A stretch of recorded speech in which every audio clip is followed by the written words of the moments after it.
Hey everyone, and welcome back to another episode of The Negotiation, our first release of 2021. In this episode, we bring back a repeat guest of the show, our good friend, Michael Zakkour, founder of 5 New Digital, an exclusive consulting organization that advises its clients on strategy, structure, implementation, and transformation in the age of the digital industrial revolution across the 5 new retail, new technology, new finance, new supply chain, and new manufacturing. He's also the author of New Retail, Born in China, Going Global. We look back on the past year and note the major developments across China's e-commerce and consumer behavior, discussing categories that are doing really well and why, non-traditional categories that are on the rise, exploring the keys to finding purchase motivation amid China's post-consumer high, China's anti-monopoly policies and their long-term implications, the digital online platforms that Michael is most excited about this year, the rising dominance of information capitalism and its implication on culture, bridging the in-store to the digital experience, and discussing why live streaming has yet to take off in North America and looking ahead to when it will.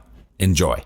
My message to any US-based brand or retailer or CPG, if you're not seriously investing in live streaming right now, you have to. It's going to be table stakes in the next 6 months. So for me, it's not a question of why isn't it bigger or will it ever be bigger here? I'll say here, I guarantee it. It's going to be table stakes in the coming year. Home to over 4 billion people, the Asia-Pacific region boasts one of the most powerful consumer markets on the planet. Not only is it home to half the world's under 30 population, but it's also home to more than half the world's internet users. It's a market no globally minded brand should ignore, but entering markets like China is no easy task. Just ask the likes of Microsoft, Google, Uber, and Facebook. Times are changing, and with the right partners, doors are slowly opening as more and more companies find success expanding into the markets of the Middle Kingdom. I myself spent 8 years in China, mostly as a venture capitalist, helping early-stage tech companies enter the Asia-Pacific market successfully. This show is dedicated to uncovering and examining successful China entry and growth strategies by interviewing the people behind those success stories. My name is Todd Embley, and welcome to The Negotiation, brought to you by WPIC Marketing and Technologies. Michael, welcome back to the show, my friend. It's good to see you again. Hey, Todd, it's always good to see you. Thanks for having me back. For those who want to know Michael's background and how he became really a China expert all around retail and commerce and things that are going on in China, go back. We've had Michael on before. Just excellent episodes that will always stand the test of time. You can never get enough good information from Michael. Those episodes will have those. But for now, we're going to jump right into it with you. Let's start by taking a look back at the major trends that you've been seeing across China e-commerce and consumer behavior over the past year. Yeah, I think where we have to start is what we're really seeing now is a blending of the idea of what is e-commerce with the idea of what is social commerce. We've been heading this way for a couple of years now, and certainly COVID sped this up. But I think if you look at everything that Alibaba is doing, what Kuaishou is doing, what Douyin is doing, the line between what is e-commerce and what is social commerce, I don't think the Chinese consumer really sees a difference anymore. There's an expectation that live streaming, AR, VR, ER, it's all one and the same now, right? It's all becoming part of this larger than life, technicolor, robust experience of shopping. And hey, let's face it, Chinese companies have been far better than their Western counterparts at making digital commerce shopping, where people are actually shopping. It's social, it's fun, it's engaging, it's robust. It's loud, it's colorful, it's everything that shopping should be. Where in the West, we're still kind of in that, we go onto a 2-dimensional flat screen and we see a menu of items and prices, and we do a little bit of research, we click buy, and we get the hell out of there, right? So that's, to me, the number one trend is that complete blend where people really aren't going to be talking about the difference between e-commerce and social commerce anymore.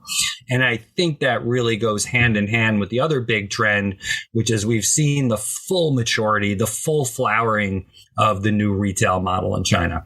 So where we don't really see a difference anymore between people's perceptions of e-commerce and physical retail. The reality and the expectation is that they're intimately connected. So that combination that we define new retail as the complete integration of online, offline technology, supply chain, and media has come to full fruition. And then within that paradigm, the blending of dynamic, video, colorful, social, and e-commerce becomes one. That's really the big change we've seen in the last year. So what categories do you think would you say are doing really, really well right now in China? As fast as the China market changes in terms of consumer tastes and in terms of what's on trend and what's not, how there's, new technology seemingly every couple of months, new platforms every quarter. One thing that really doesn't change much is what the most popular categories are. It's the one thing that I can say has been consistent, at least since 2015, when cross-border commerce really started to take flight. I mean, in 14 it was introduced and it was largely experimental. The kind of the rules and the regs and the FTZs and what is cross-border. But really since 2015, 16, when it found its footing, whether it's cross-border or domestic, the same categories dominate. It's right at the top of the list: apparel. And these are in no particular order, but it's apparel. It's cosmetics and body care. It's consumer electronics. It's mother, baby, child. And it's health, vitamins, supplements. And, the trend is, we identified 5-6 years ago, we describe it as anything that goes on the body or in the body is where people are spending their money. And that really hasn't changed much. I think where people are looking for these products and how they view the products and how the consumer journey has taken shape and the things that they deem important about each of those categories and making their choice between brand A and brand B has changed, but the categories themselves have been incredibly consistent. Are there any categories then? I mean, if there's no distinct changes at the top of the leaderboard, maybe looking a little bit deeper, is there anything up and coming that is starting to see that up and to the right hockey stick curve? Any categories that you think that could start to challenge in the near future those top ranked categories that are doing well in China right now? Yeah, I think hot on the trail of those traditional categories, we're starting to see a sharp movement towards home products, kitchen goods, home furnishings. That was a trend that was starting to develop pre-COVID, but certainly since COVID, people spent a heck of a lot more time in their homes. It didn't matter whether you were living in Shanghai or Paris or New York. And when we think about these categories, it's almost like when you're accepting that the place you used to just sleep and cook is also now where you're schooling your children, it's where you're doing your exercise, it's where you're being educated, it's where you're doing your work. And so these categories that fit into, the home is the castle, the home is the domain, the home is the sort of all in one place where your life is taking place. Even in China where, obviously things are much more open and people are out and about. People are still spending far more time at home. So when we look at, kitchen appliances, home furnishings, certainly upgrading in consumer electronics, computers and peripherals. I think the demise of the PC as it was foretold, a few years ago was far more premature. We've seen a huge uptick in computers and computer peripherals. And so I think those are two right there. Home decor, kitchen appliances, and anything to do with computers, peripherals, and education have really sharply climbed in the last year or so. What do you think is driving that? And I know that that's a bit of a layup question when you can point to COVID, but like you said, that was somewhat pre-pandemic as a movement. Now, this is very, in my opinion, correct me if I'm wrong, culturally driven, where for decades you had not even just mom and dad at home, but you also had grandma and grandpa around as well. They just typically did a lot of the cooking. And ergo, we started to point to saying, hey, young kids are just eating out all the time. They don't really know how to cook. Is there been a cultural shift? Is this staying at home? Are people now starting to realize we should learn how to cook? Maybe we're more interested in cooking. Maybe their culinary tastes are starting to expand. They want to try new things. It's like, what's a blender? We should get a blender in here. What's this Vitamix machine? Driving from a health thing. Maybe these smoothies are becoming en vogue, and we need we need something in the house that can do that. What do you think is behind this kind of spurring of that category? Yeah, I mean, I think certainly the breakdown of the multi-generational household has a lot to do with it. That's certainly the place you would start.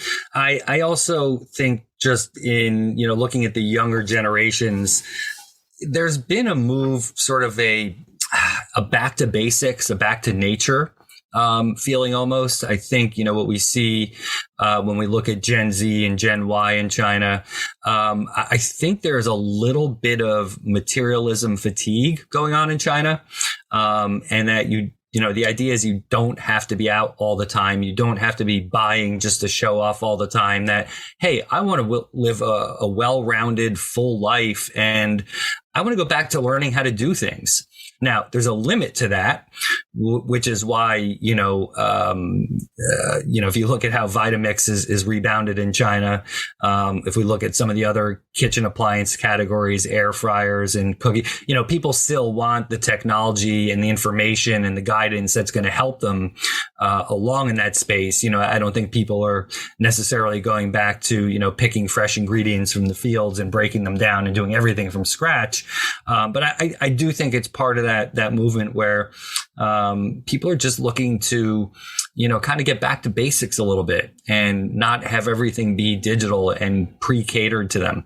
And I think it's a really positive thing. I think it's a really positive movement.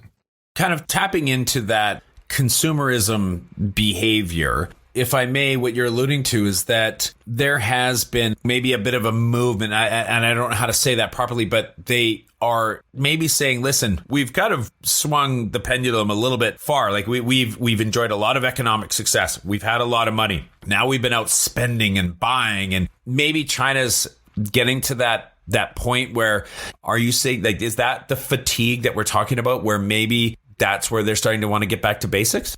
Yeah, I think it's exactly that. It's, striving to achieve the Chinese dream, so to speak. And, you're working on the 996 schedule, and you've got some prosperity and you've got some money. And then at the end of the day, you say, okay, and now what? Is that it? Is that all there is? It's almost sort of the Chinese version of suburban ennui, right? It's, there's got to be more to all of this. And, and that actually kind of tracks back to a larger picture look at, if you recall, my first book that came out in 2015 was called China's Super Consumers. And, I took a deep look into Chinese history, culture, language, philosophy to answer the question, how did a country that was 90% agrarian and had a GDP on the global list that was in the 3 digits, how did we go from that in 1980 to, in the years leading up to writing the book in, 2007, 8, 9, 10, 11, how do we get there? How do we go to the number 2 economy in the world and a consumption driven economy? What happened there? And one of the most fascinating takeaways in the research that I did for the book was how similar the emergence of private enterprise and capitalism and accumulation in China mirrored that of the first super consumers, right? So one of the general conceits of the book was that the age of the first super consumers were the Americans of the post-World War II era, right? That was when most of the world was still smoldering. Europe was in ashes. Asia was a mess. And, the U.S. was largely left standing is alone in the world as the only country that could produce the goods that the rest of the world needed and wanted, and the only country that had a demand for new goods that could equal the output for both domestic and export reasons. And so we really track closely, how China developed the car culture in the early 2000s as prosperity rose, how China developed a taste for traveling abroad, right? We remember the old, I don't know if it's so old or if it still holds true, but that image of the ugly American tourist. Well, there were a whole lot of stories floating around in, the 2008, 9, 10, 12 period about, wow, look at these hordes of Chinese tourists swarming all these spots in the world and behaving badly and touching wildlife and defacing monuments. And, how much was that true, or how much is that just, the media making a thing of it? But in every way, we saw these same consumption patterns. And so when you started to get to, I might be getting a little too deep here, but, when you looked at the literature and the movie scene and the arts of the 1960s and 70s in the US, a lot of it was this self-reflection of hyper-consumerism. And is this really what life is all about, or is there something more meaningful here, which led to kind of the self-help 70s, if you will. Well, we've seen that same parallel in China, right? Development of a car culture, development of a tourist culture, development of a go, go, go attitude that, we work, work, work. Now we're reaching that point, I think, in Chinese history or recent Chinese history, where consumers are asking themselves, and Chinese art and literature as well, is that all there is?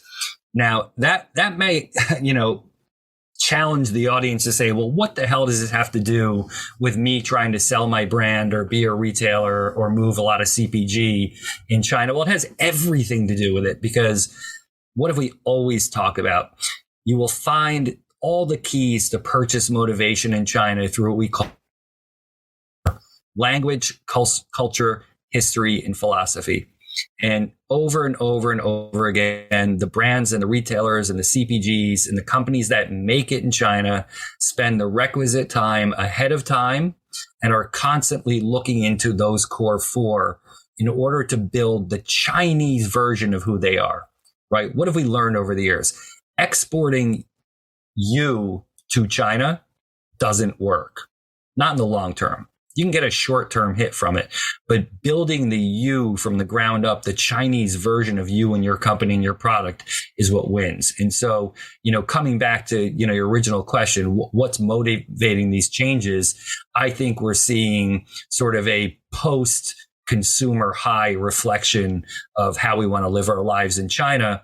And so spending is consistent, but the choices on what, where, when, why, and how to spend have changed dramatically in the wake of that change. Well, and speaking of changes, now we have new and ever-changing anti-monopoly policies.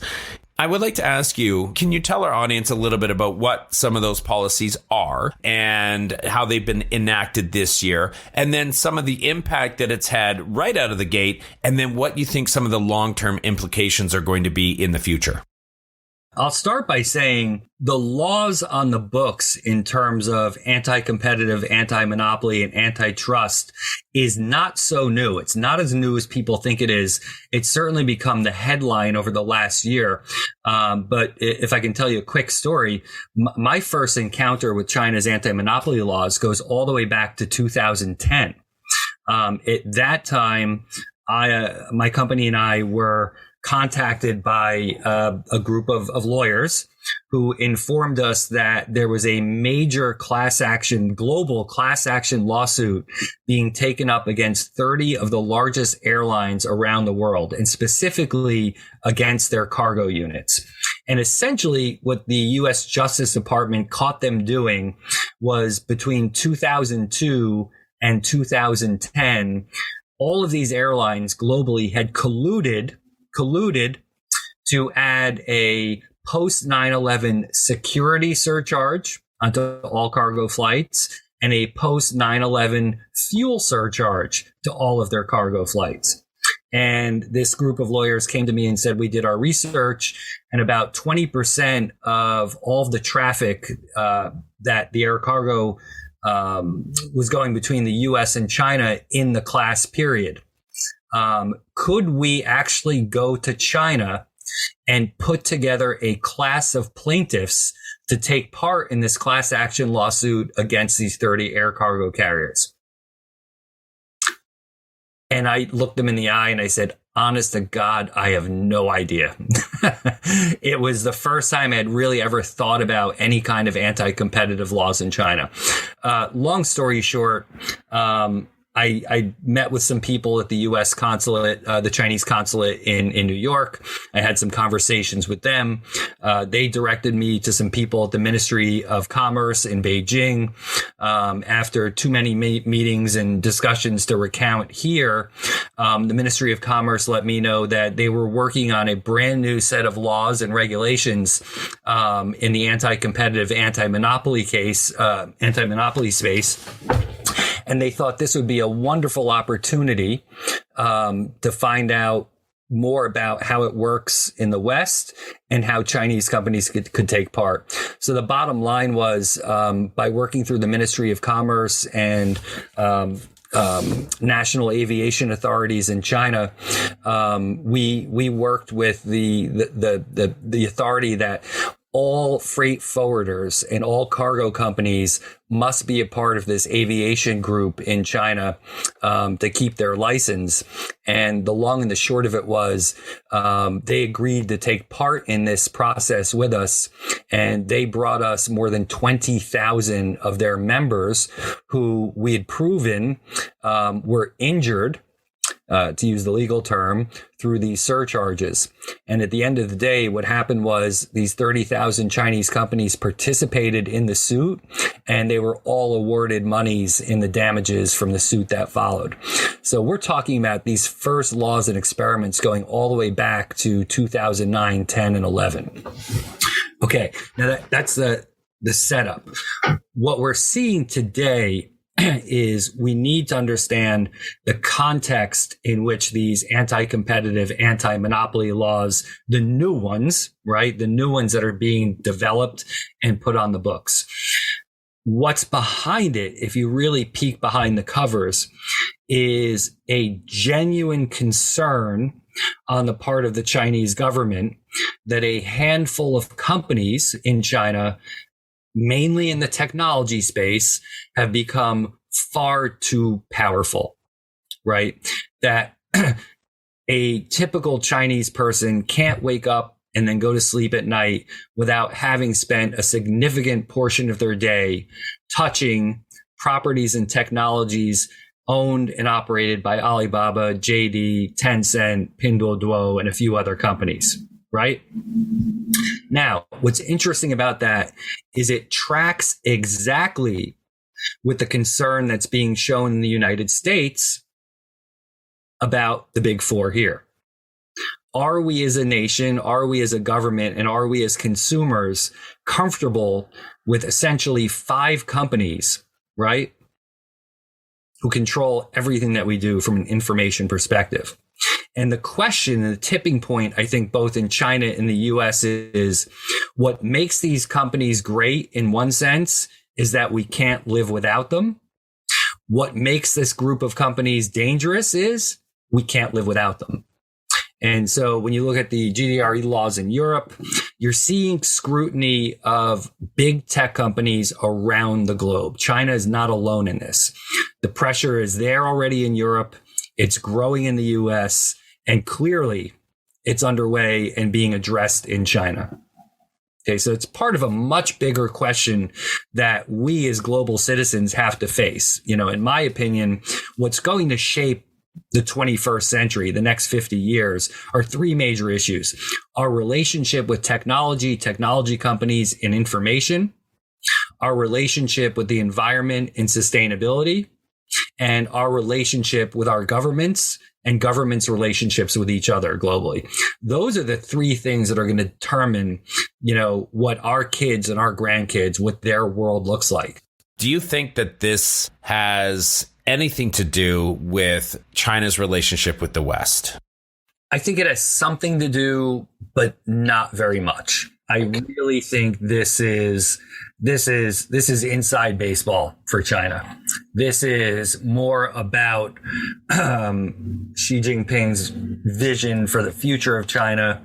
I think this is largely a play that's directed towards an internal audience of citizens, corporations, government functionaries. This is really, and we're going to see this in the spring with the big party congress and the two sessions coming up. This is an extension of the 5-year plans, except this is much broader in scope and saying, forget a 5-year plan. This is what we think Chinese society should look like in the next quarter century. Frankly, I don't think the Chinese government views it in terms of what it means to their relations with the rest of the world. If anything, they've signaled more of a, we don't really care what you think about what we're doing attitude. This is about us and for us. Now, where there's a dotted line to international relations, and it's a question, a lot of us have been asking for the better part of 4 or 5 years, is, are we headed to a decoupling? Now, when people talk about decoupling, they're usually thinking about the decoupling of the economies of the West and China. But in this particular case, we're talking about, are we heading towards a decoupling of the world of technology and information between East and West? That's the big question. Is China going to follow its own path on all things to do with technology, information, and data? Or is there going to be a continued interdependence of those dynamics between the West and China? And it raises a lot of questions. That's when it leads to talk about the global economy, which is, if there is a decoupling between a Western and Eastern internet, for instance, or Western and Eastern information, what does that mean for the global economy going forward? Not that anyone listening should give a whit about what I think, but I think in this globally connected world, it's not coupling or decoupling. I think it's just a recoupling. So, I appreciate you taking that one on off the cuff. Let's move on to talking about something that is changing all the time, which are the digital and online platforms in China. It's amazing how fast new things can come along in China and just explode and take over and be everything. And then they don't even necessarily disappear. There's just so much room in the market for just more to come on in and get everybody all hot and bothered. What digital online platforms in China are you most excited about? You have to start with the emergence of short video live streaming commerce is the biggest story. It's been building for years. A lot of people, don't realize that, Alibaba introduced Taobao Live in 2016. In some cases, people think of Alibaba as late movers trying to catch up with the live stream first platforms. But frankly, the truth of it is they were first. I think some of the competitors maybe have been a little bit more nimble and have, been a little quicker in the development. But for me, the two things you have to start with is the rise of live commerce, and how that's blending with just the overall suite of habitats inside of these ecosystems. Pivoting off of that, I think we also have to look at how quickly the rest of the world is now finally adopting and adapting to the innovations in digital commerce and physical retail that have been made in China. So, we talked about my first book, but my last book, The New Retail Born in China Going Global, came out in July of 2019. And in it, we talked about all the things that we think the world would finally get wise to in the next couple of years. And what we've seen is that's happened. And so what's happened is the mainstays of the glue, the Chinese commercial glue, have only gotten bigger. So social commerce in total, what does that include? Live streaming commerce in particular, the ever expanding and incredibly diverse uses for QR codes, right? Those are all innovated in China. They've all matured over the last 3 years. And like you said, they've kind of been the foundation on what all of these new ones are being built on. But lo and behold, in the US, we've gone from what's a QR code to virtual full adoption in 20 months, right? Live streaming in the US is going to be, by our estimate, a $65 billion play in less than 2 years. And we go on and on and on. But if we come back to China for a moment, something that's been of great interest to me that I'm following in the live space, in the short video space, is something that we call interest commerce. I don't know if you've heard this term before, but essentially what smart brands and what the smart platforms are doing is they're employing artificial intelligence and algorithms into the short video platforms to introduce short videos that aren't necessarily trying to sell you something on the spot. What they do is they follow your trend, and the algorithm says, this is a great place to put a quick video on deodorant. And 20 minutes later, this is a great place to put a quick video about hair care. And 20 minutes later, this is a great place to put in a quick video about soap. And then they hit you 4 hours later with, come shop at Watson's. We have the soap, the hair care, and the cosmetics you need. So this is a big thing that I think is going to be in 2022. One of the big stories coming out of China is this development of AI and algorithm-driven interest commerce. If I've learned anything getting older, it's that I am completely fallible and that my opinions can absolutely be given to me. And my interests can be manipulated. My sentiments can be structured, and it's a scary proposition to start to come to the understanding that we and I think, even looking at the movie The Great Hack, looking at the Cambridge Analytica things and just look, the persuadables of the 10% of the, American voting population that might be on the fence, that could be swung either way. And, it's really interesting. It's exciting. It's scary. It's all the things. And I'm wondering where this train could end up, where it's going. Are we going to achieve an awareness and understanding of how easily we are manipulated before we are manipulated? And I think China is probably one of the best places to be looking at where the new technologies that could be doing that to us are happening. Everybody talks about the TikTok algorithms and just how amazing they are. Is China the leader? And do these things worry you at all?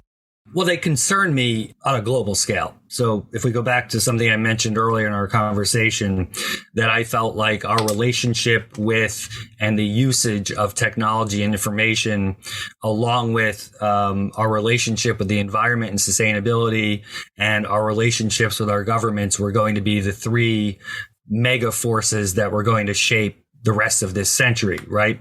So if we start that one is a given, it does worry me. So, there's a lot of talk in the digital commerce community. And, as you know, my focus is certainly on China and Asia, but I have a global focus as well through 5 New Digital.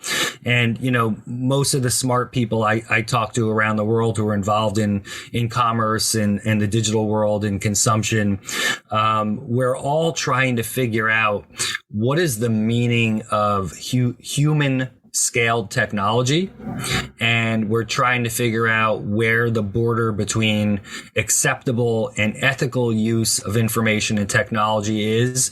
And when you cross that border into being unacceptable, unethical, and detrimental to society. Now, you shouldn't be so hard on yourself, because your human nature is the same as my human nature, and it's probably the same as most of the people who are listening. And that is, our human nature says that we are informed by and we base our thinking and our actions and our norms of life largely based in the communities we hang out in, the communities we grew up and lived in. And so, whether it's family of origin, extended family, town, village, city, it's always been this way with human beings. The difference is the neighborhood has just gotten a lot bigger and a lot noisier with a lot more people in it. Right. But, what's the appeal of small town America or, the hometown village in China? It's, everybody. And with some exceptions, people in these communities largely kind of feel the same way about the world and have the same world outlook and communicate in the same ways. And, how did 1,000 sub-dialects develop in China, right? Because we're informed by these micro communities that we live in. The difference now is these mega communities have megaphones into our lives and our homes and our ears that change that dynamic from smaller micro or mid-level groups who are influencing what we do and how we think and how we speak to information capitalism. That's what we're really talking about here. And so, that's why I'm really keyed in on the idea that our relationship with technology and information and how it relates to consumption going forward is going to be one of the defining characteristics of this century. And, the question that, is on people's minds, certainly on mine, is will we end up burning down our societies through misuse of information and technology? Will we end up burning down our planet through misuse of the resources we've been given? And will we burn down, a chance at a civil and peaceful world through poor relationships between governments? And that's why I see, consumption and business plays a huge role in all of this. But in the context of those being the big three, that's where my worry about information and technology stems from. Well said. You're the person who also said something that we now say is coining the phrase of new retail. We hear a lot about e-com and digital retail, but I'd like to talk to you a little bit about the trends that you might be seeing in offline retail in China these days.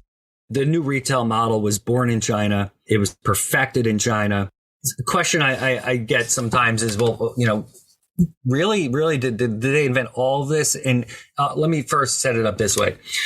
Many of the technologies and ideas and practices that eventually led to the new retail model in China were not necessarily invented in China, right? A lot of them were, a lot of the elements were, but China and, Alibaba in particular, they were first to take all of these disparate elements and put them together and say, if you do this, you will get a different result, right? And the building block was, how do you completely integrate the online and offline experiences of retail, right? So that was the building block. Then came the question of, how do you support that building block with the right supply chain, the right logistics, the right fulfillment?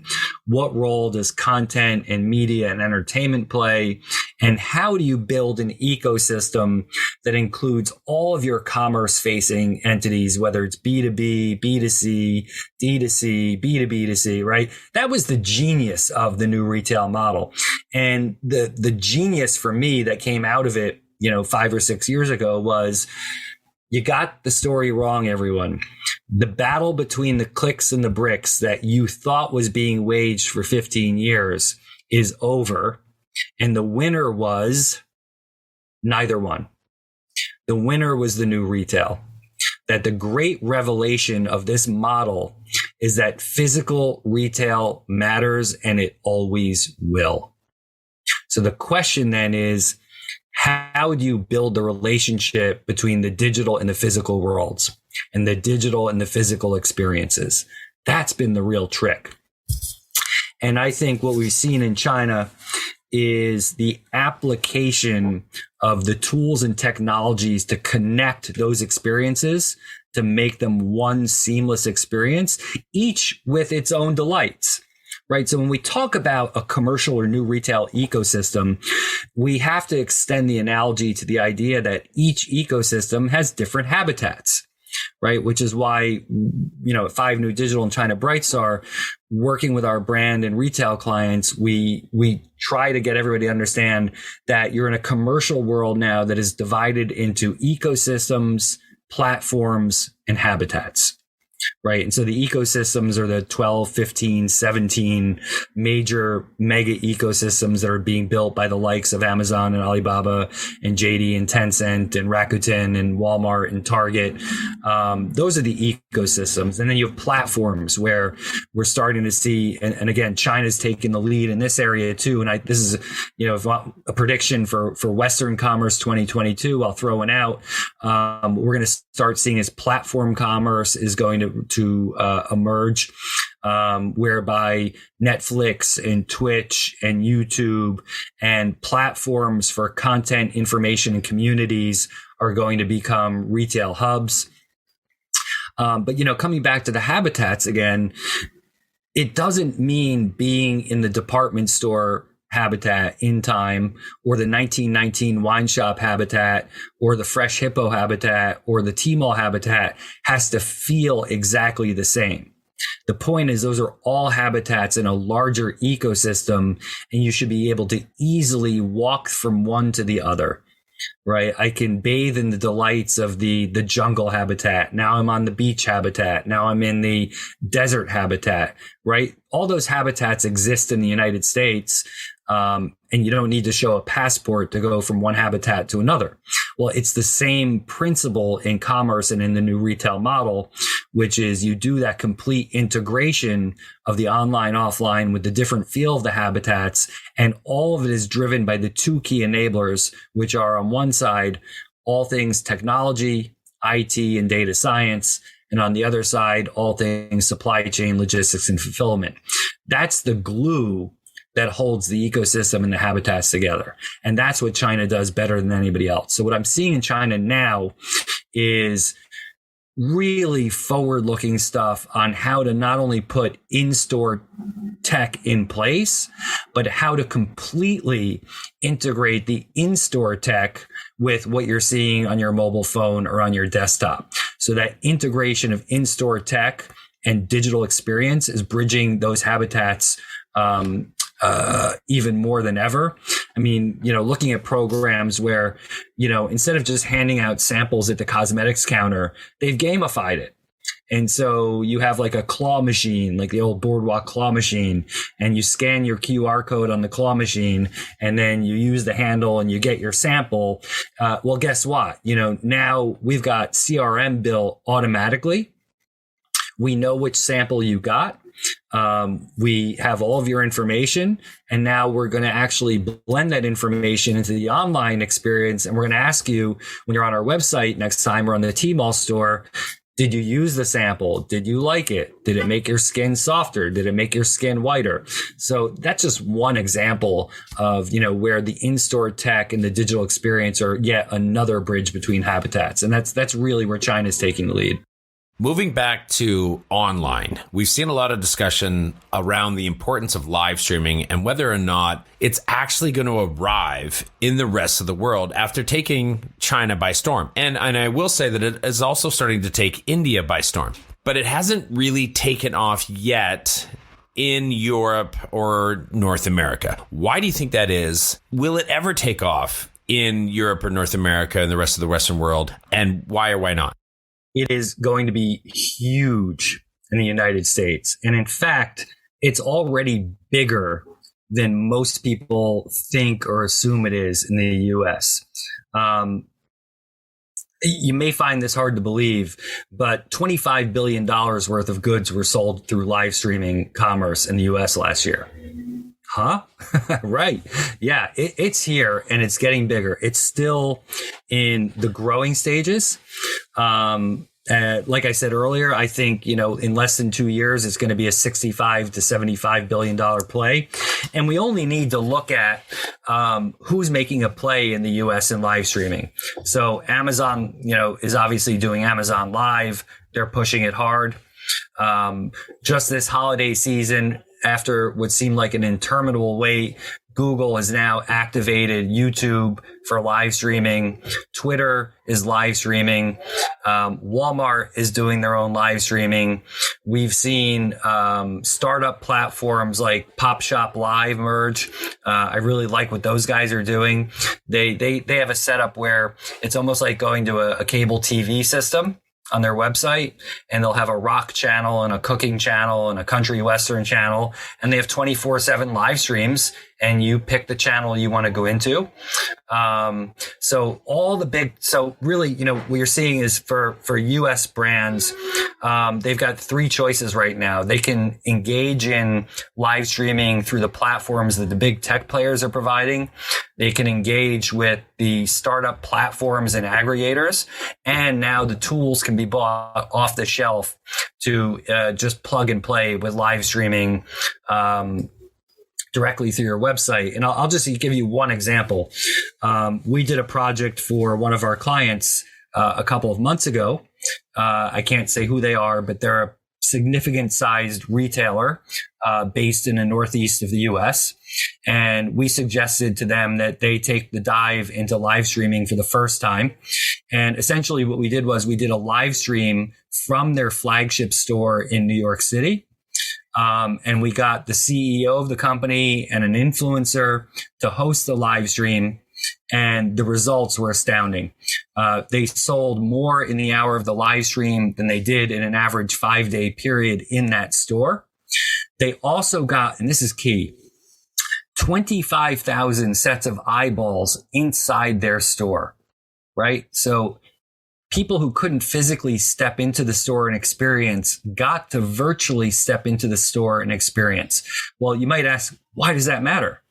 Well, why it mattered was in the 4 weeks that followed that live stream, physical store traffic went up 40% and same day sales averaged 35% higher than they were during the live stream. So think about those three key metrics. We sold as much in an hour as we did in an average 5 days. Store traffic went up, basket size went up, and same day store sales all went up from an hour spent inside of that store. So my message to any US based brand or retailer or CPG, if you're not seriously investing in live streaming right now, you have to. It's going to be table stakes in the next 6 months. So for me, it's not a question of why isn't it bigger or will it ever be bigger here? I'll say it here. I guarantee it. It's going to be table stakes in the coming year. What has surprised you over the past year in consumer behavior in China in general? I would say one is the adoption of new platforms where they want to engage in commerce.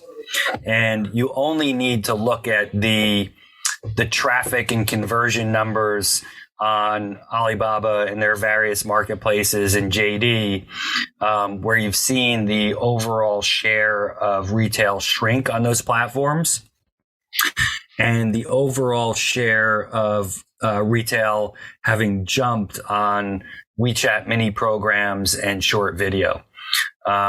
I think that surprised me, the speed at which that happened. I felt it was going to happen, but it's interesting because not just from a consumer behavior point of view, but what we're also seeing is with our clients, a lot more of them are coming to us and saying, we would like to launch in China on a WeChat mini program first and only. Right. We're not interested in getting on Tmall right now. We're not interested in going on JD right now. We want to start with a WeChat mini program, or we want to start with a social commerce program only. And so I think just the speed at which the Chinese consumer has moved towards these alternative platforms over the past year is probably the biggest surprise to me. Let's take one last look ahead at what you think we'll see come out of China from a consumer behavior and an e-com perspective in 2022. I think 2022 is the year that immersive 3D experiential retail becomes mature in China. So I think China is going to school the rest of the world in how to apply AR, ER, and VR. And I think China is going to school the world on building the retail metaverse. We're already seeing, great progress in that direction in China. The things that you can do on Taobao Live and other platforms in terms of AR and VR and enhancing that experience. We've also seen, progress on the 3D virtual store. So just in general, I think this is the year that AR, ER, VR / metaverse model starts to mature in China and is going to be years ahead of where we are in the West. Michael, old friend, thanks very much for coming back on the show and doing this. Really, really appreciate it. All the best to you and your family and your business and the rest of the world in 2022. Yeah, thanks, Todd. It's always a pleasure being on here. And I just wish you and everybody listening a happy new year. Growing a company is hard. Doing it in a foreign market? Exponentially so. The best piece of advice I can give you is not to do it alone. When you start looking across the pond for further expansion possibilities, and I sincerely hope that you do, make sure you choose the right partners to do it with. My good friends at WPIC Marketing and Technologies have almost 20 years of experience helping brands just like yours enter China. I hope you enjoyed this episode of The Negotiation, and if you're interested in being a guest or want to connect with me or any of our team, please reach out to us at podcast@wpic.co. And be sure to rate, comment, and subscribe wherever you get your podcasts. 再见。